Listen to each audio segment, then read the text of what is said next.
William Tyndale was born about 1495.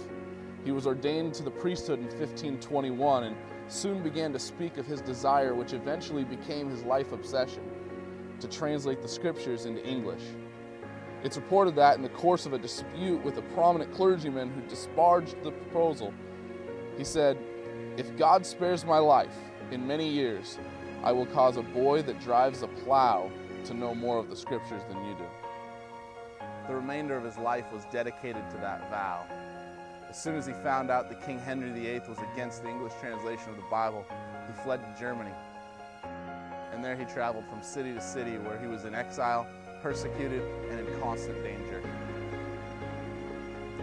Tyndale understood the common doctrine of his day was to earn salvation by good works and by paying penance. He wrote eloquently in favor of the view that salvation is a gift of God, freely bestowed and not a response to any good act on the part of the believer. He completed his translation of the New Testament in 1525. It was printed and smuggled into England. Of 18,000 copies, only 2 survived. In 1534, he produced a revised version and began work on the Old Testament. In the next 2 years, he completed and published the first 5 books of the Bible and Jonah. He translated the books from Joshua through 2nd Chronicles. But then he was captured, betrayed by one he had befriended, and tried for heresy, and put to death. He was burned at the stake, but as they often do, the officer strangled him before lighting the fire. His last words were, "Lord, open the King of England's eyes."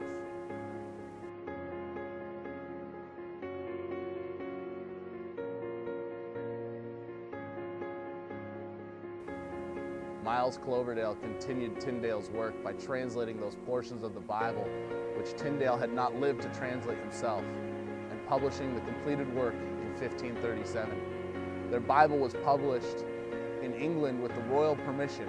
6 copies were set for public reading in Old St. Paul's Church, and throughout the daylight hours, the church was crowded with those who had come to hear it. One man would stand at the lectern and read until his voice gave out, and then he would sit down and another would take his place. All English translations of the Bible from that century until the present century are essentially just revisions of the Tyndale-Cloversdale work. So what in your life is worth dying for?